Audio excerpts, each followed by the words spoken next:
This week on a special edition of Ebert and Roeper, the movies that made us check our watches. And to everyone's surprise, Rob Schneider's not in any of them. We're looking at the worst movies of the year so far. Maybe Dr. Glass is right and we should be alone for this. Catherine, I strongly advise you not to contemplate Stop. Is this where we're going to do it? There's really an act of genius to kill a guy by having sex with him in a car that's going 110 miles an hour and then crashes into a river, and then you swim away, but he dies because you injected him with killer drugs. Now, if you think that's convoluted, it's only the opening sequence. Basic Instinct 2 has a stylish look and a few sexy moments, but the plot goes from confusing to implausible to absolutely ludicrous in the final sequence. Thumbs down. Thumbs down for me, too, but you know, this character cannot be played well. But no one could play her badly better than Sharon Stone. You don't see Dame Judi Dench as Catherine Trammell? She is absolutely fabulous at creating this trashy character in this god-awful movie, and you look at it with a kind of a strange fascination. Yes, I mean, I agree, yeah. It's bad, but it's not boring. I mean, I give it thumbs down. At the same time, I have to admit to the people watching the show, if you go to see it, you're probably going to enjoy it. And I do think, you know, in its own way. I exactly get what you're saying. It's not like you're sitting there going, oh my God, when is this going to end? It's more like, oh my God, what are they going to pull next? And there are lines that are going to get laughs inadvertently, but it's still funny. And this does have that feel of that midnight participatory audience laughing, throwing things at the screen kind of thing. You know, I'm going to say something. This may not be appropriate, but we saw it in our screening room here in Chicago with about 45 other critics. Yeah. This is the only screening I've ever attended in that room where nobody got up at any point to go to the bathroom. Well, I don't know what that means. I'm really just thinking about the fact that you've kept track of that all these years. I sit right by the door there, so I the door with the nice peppermints. Let's move on to the next film. My miracle pill for the middle-aged men.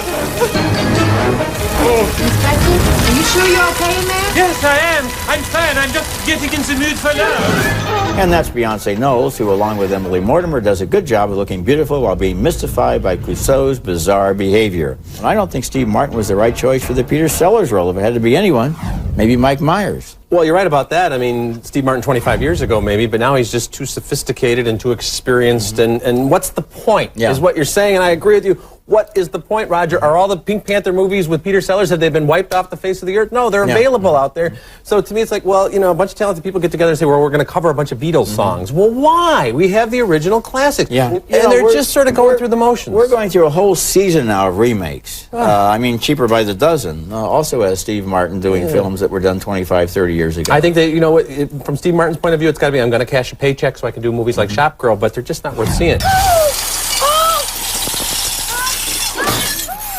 Ash, are you okay in there? Oh my God. Oh my God. Oh wow. Ashley.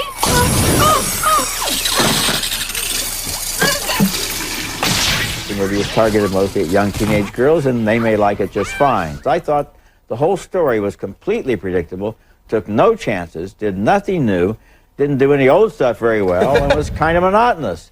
Thumbs down. Yeah, I have a vision of the future, Roger. We're doing our show on the worst movies of 2006, and right about the number 5 slot, I see Just My Luck. I mean, I thought it was dreadful. It's like, okay, wait a minute. Is she 19 or 20, which Lindsay Lohan's right in that range, but she's playing this executive at this company. And then if she has all this great luck, she just has a cubicle. Why isn't she more? And she has roommates. None of that makes sense. And this is the kind of movie when you see a giant pile of mud, you know that someone's going to be face down in that mud. She inherits the roommates after her apartment floods, after her luck changes. But apart from that, I agree with you. You know, Lindsay Lohan is just at that age when she's going to start taking different kinds of roles. And I've already seen her in Altman's Prairie Home Companion, which is a much different kind of performance than you see here. I think she's really talented, and Richard, there she is behind you there. She's a cute girl. Behind a cute girl. She's a cute girl. She's got some talent. She's been in some decent movies. I think they're trying to push her too quickly into the leading lady roles that she should be doing when she's 27 instead of when she's 19. And beyond all that, Roger, this movie just sucks. The screenplay is awful. Let's just remind people of that. This is a real piece of junk. No, I think your opinion has been made very clear. Thank you. Hey, seriously, I'm not one of those girls who don't eat. I wanted all that. See, technically, this is not my boat. Actually, it's not my boat in any way. What? I'm a boat broker. I sell boats. I would love to own a boat like this, but it's not the right time in my life. Besides, the guy who does own this boat is right behind you. The basic problem with failure to launch is that Trip and Paula are not very nice people. They're deceitful, shallow, conceited characters, and they're playing a cruel game. Zooey Deschanel creates a more sympathetic character by being exactly who she seems to be. I didn't believe one moment of this plot, which is one long, preposterous contrivance, and the sentimental scenes were even more unbearable than the so-called funny ones. Oh, you're so right. And, you know, Matthew McConaughey has been good in some other films, but he is the wrong guy to play some dude that's living at home at the age of 35. Yeah. I mean, he's all ease, charm, and looks and everything. That's the kind of guy that moves out when he's 15 because he's dating his high school teacher. This guy ain't living at home at 35. It's completely unbelievable. What about all the animals that bite them? Yeah, and then the lizard and the mockingbird. Yeah, the and, biting I mean, scene. that, what about was Terry that Bradshaw about? showing us his naked rear 3 times? Yeah, that was amazing. There's nudity in this movie. Whole life without seeing that. Nudity in this movie, and it's Terry Bradshaw. We'll be back with more of the worst films of the year so far.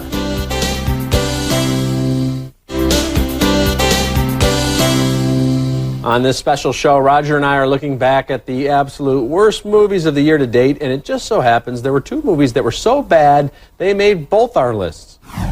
It looked like somebody cut her open, you know.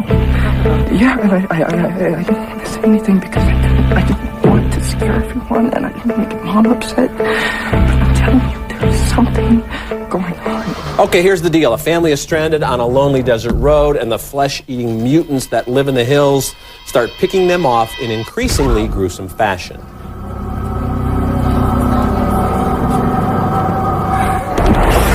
And what about those mutants, Roger? What about the mutants? They were created by nuclear testing in the 50s, so by now I guess we're looking at 2nd or even 3rd generation mutants. There are mutant kids, so I guess there must be mutant moms and mutant dads who fall in mutant love. What do these mutants do between slaughters? I'd rather see a film from the mutant point of view, anything to break the pattern of these predictable, ugly, bloody splatter movies. Well, thumbs down. Okay, me too. You know, you talked about The Devil's Rejects, and the interesting thing about that film is that it really did go into the personalities and relationships of these isolated family, right? Killers. Yes. Yeah. In this movie, they exist entirely as monsters to jump out from the edge of the screen and chop people up and disgust us. And there is a little girl who's supposed to be kind of sympathetic, and I'd like to have known more about her. But instead, it's essentially just a series of gruesome murders, and that's all it is, and after a while, it gets tired. And really just kind of hateful. We're talking about a woman who has just given birth, and the mutant is like, you know, doing all these things to her, and then her head gets blown up. I mean, it's just nasty, nasty stuff. How about a fool?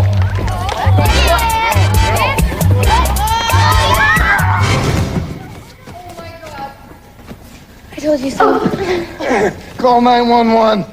And the big finale is a ridiculous spectacle, with the movie nearly forgetting about Haley's struggle in favor of a heavy-handed commentary about the sport's antiquated scoring system. Who cares? Missy Peregrine is a beautiful young woman who could play Linda Fiorentino's younger sister in a thriller, but I didn't believe her for a second as a world-class gymnast. The other actresses are shrill and unfunny. The guys playing Haley's best friends are a third-rate buddy duo from the Bill and Ted School. There's probably a good movie to be made about the insular, intense, growth-stunting world of hardcore gymnastics with little girls training for the Olympics at the expense of having any kind of a life. This ain't that movie. Big thumbs down. All the way through the movie, I kept thinking of a movie from almost 20 years ago called Personal Best, starring Mariel Hemingway, written and directed by Robert Towne, about a coach and a gifted athlete. That movie had so much truth in it. This movie, it's just completely phony. I mean, it plays like a music video. The dialogue is so kind of elliptical and eccentric and kind of like, oh, I'm so colorful in my word choices and in the strange slang that I'm using so that nobody ever sounds sincere. And then the action, as you say, is... Lots of montages. I think a lot of those tricks are done with computers. Let me ask you something. Now, Richard, you watch ESPN. You know all about sports. Sure. You're an expert. Yeah, okay. Can you actually spin on your head on a parallel bar? I think once. You can do it once. Once but around? Then you're in but you know the Boogaloo scene, you know the scene I'm talking about? Can you really do that? I think that's the least of the concerns here. When we come back, more of the worst films of the year so far. On this special show, Richard and I are listing the worst films of the year so far. Chancho,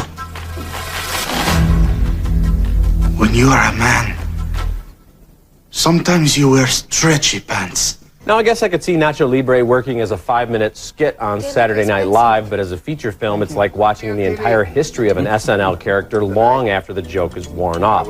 Black comes from the Jim Carrey, Robin Williams school of comedy, which says always, always let him see you sweat. Sometimes that's brilliant, other times, like here, it's just irritating. He mugs, he preens, he sings, he belly flops, he twitches. And I'd say his laugh-getting batting average is about 200. This is a wretched-looking film with unattractive people, with the exception, of course, of that nun in training, doing and saying unattractive things in unattractive settings. I hated this movie. Big thumbs down. I was disappointed, too. And there were some funny things in it. And I smiled. I kind of smiled from time to time at the whole conceit of these matches and of the fact that he finds himself as a professional wrestler. And I love this little motorcycle and a few things like that. But come on. It just didn't gel. It didn't come together. A comedy has to really pound in the humor. I mean, not that it can't be subtle, but it has to be there. There is no story here whatsoever. Even something, as wacky as the 40-year-old virgin or the Wedding Crashers, you have to have something resembling something happening to some people. Nothing goes on here. He just keeps wrestling, then he goes back to the orbit, and you get a lot of close-ups that are just kind of mean of people with dumb looks on their dull faces. I hated it. Okay. Get out of the way, kid! You want to bury those owls, you gotta bury me too. Me too. That makes 3 of us. We will not let you kill these owls. That's Clark Gregg. He's a gifted character actor saddled with playing a cartoonishly callous bad guy who insists on bulldozing the land even as the media and half the town look on. We're also sidetracked by scenes involving a school bully and a hippie school teacher played by Jimmy Buffett, who also produced the movie and provides the soundtrack. The young actors are just okay, while Wilson and Tim Blake Nelson, among others, really aren't given that much to do. Hoot is just too preachy for me, so thumbs down. Thumbs down for me, too. And this was made by the same people who made Holes, which is one of the best family movies and children's movies of the last 10 years. You liked it more than I did. In which the kids dug the holes. Now we have the owls. Actually, burrowing owls do not dig their own holes. They steal holes of other animals. Did you know that? I did not know that, but sometimes when they're Nature. Sometimes when they're really hard-pressed, they will dig a hole, but they'd rather avoid it. I wanted to know why they're building the... Yeah, this is true. Why are they building the pancake house in the middle of a wilderness with no highways around? I know, it might have made more sense. You apparently have to walk to get to the pancake house through the woods. Why not put it on Main Street? Yeah, it seems like it would be... And this little town, they're awfully excited about having a pancake house. I've never heard people talk about pancakes like it's the elixir of life. We're going to get some... 12 new jobs to town. But didn't you think it was a little bit, over the top, Roger, with this whole environment good, developers bad, And the mullet fingers guy, the little kid, not little. The young boy. Young boy. 13, I guess. He lives apparently in the woods, and he's kind of a cross between Huckleberry Finn and Tarzan. And yet he's a nice guy, but he kind of slips in and out of things and is a freelance urban guerrilla environmentalist, and it's kind of hard to believe that. Yeah, and the whole thing, too, there's all these musical montages with the 2 boys, and I'm like, is this thing going to go Brokeback on us, or what's going on here? We have your computer! Kids, grab your paint guns. Honey, pull ahead. We'll put one across their bow.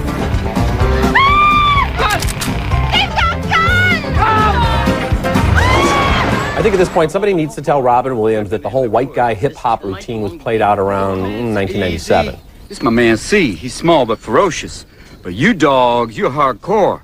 Where you from? Scottsdale. Scottsdale, in the zone of yow. That's a hardcore hood. This movie is obsessed with scatological humor, most of it more scatological than humorous. Now, I did laugh out loud at some of the bits, as when Williams wrestled with his seatbelt. He kept trying to get that seatbelt going, and he had some pretty funny conversations with the RV's navigator. And I did like Jeff Daniels and his goofy sincerity, but even in a slapstick comedy, you need a little bit, just a little bit of realistic dramatic tension. There's absolutely no reason for Bob to keep the secrets he keeps, and absolutely nothing surprising or original about how things are resolved. RV also reinforces my theory that anytime a main character gets covered in fecal matter, the screenplay probably could have used a little tinkering. RV's a very average comedy. Thumbs down. Thumbs down for me, too, but you forget it's an absolutely obligatory law of all cross-country RV movies that at some point the man will get covered in fecal matter. I mean, that's required, okay. Yes. That's in the bylaws. Thank you for sharing apart from that, there were some moments when I laughed, and oddly enough, though, Robin Williams was most effective in those few scenes where he was serious.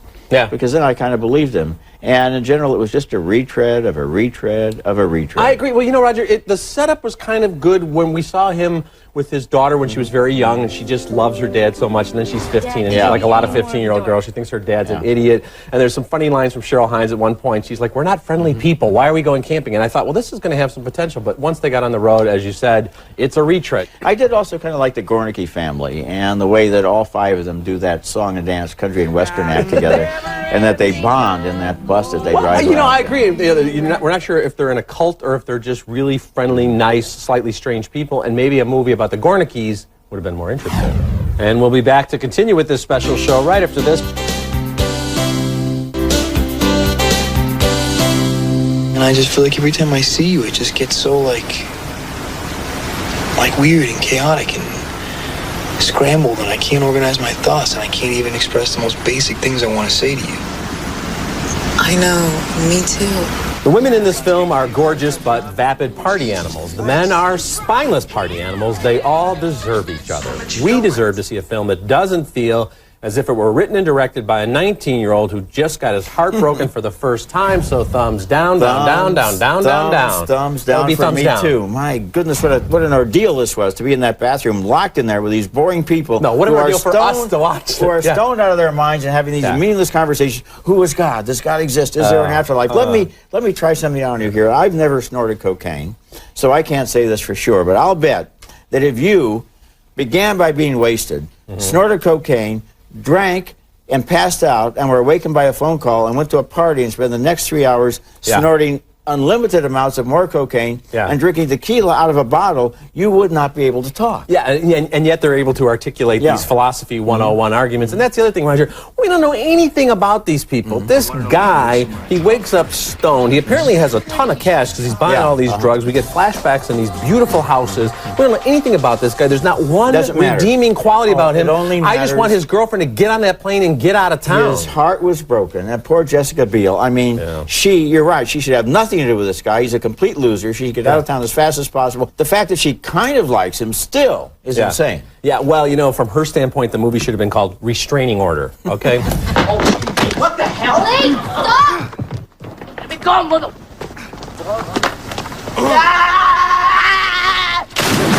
Clark finds these skateboard punks a lot more fascinating than I do. He also seems to believe that a couple of them have such raw, sexually charged charisma that virtually every girl and woman, not to mention at least one man they encounter, wants to jump into bed with them immediately. There's also an offensive scene involving a trigger-happy action movie star who is clearly based on Clint Eastwood. In the world of What's Up Rockers, the skateboard punks are pure, free-spirited creatures, and everyone in the white world is either stupid, racist, promiscuous, or some combination thereof. Not only that, but the music sucks, the acting is weak, and the skating isn't very good. Big thumbs down. Thumbs up for me, and by the way, I think that action star was supposed to be Carlton Heston, but never mind. Okay, you might be right. Either way, it's offensive. I'm surprised you didn't like this movie because you didn't recognize in it its genesis in your favorite film, Ferris Bueller's Day Off. Oh, please. Because that's what it is. These kids I don't think so. Halfway across town using every possible mode of transportation to have all kinds of adventures in which basically they're very good natured. They don't do drugs. They don't have guns. They don't steal. They get into trouble. I don't think they're that good natured. They are. They're lighthearted and cheerful most of the time, and they have some bad things happen to them. But essentially, this is Larry Clark's brightest film, his sunniest film.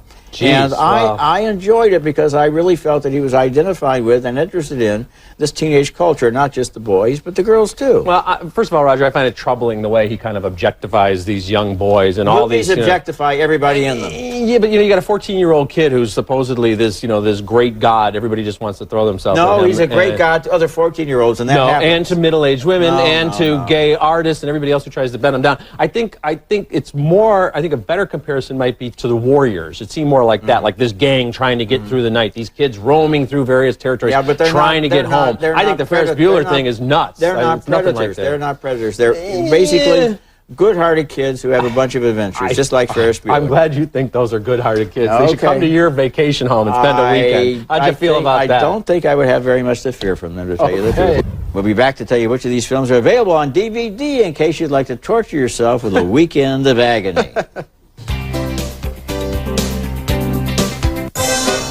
There's a funnel cake carnival going on at IHOP. Crispy funnel cake smothered in fruit and whipped topping and served with all your favorites. America's #1 value price internet service is only $9.95 a month. Net Zero is easy to use, safe, and reliable. Net Zero. Join the millions. You don't have to hunt for the best deals on the internet. Just follow that little arrow to Motel6.com. Bullseye. For people with diabetes, testing with Freestyle is virtually pain-free. Virtually pain-free testing means happy fingers. So, out of all the terrible movies you've mentioned this week, A Failure to Launch, The Hills Have Eyes, The Pink Panther, and Basic Instinct 2 are all unfortunately available on DVD right now, although actually, once again, I got to say, Basic Instinct 2 will not bore you. I like the fact that we're telling people what's available on DVD. It's like saying, I went to this really terrible restaurant. Let me give you directions. Okay. Yeah. All right, that's it for this week's show. Until next week, the balcony is closed.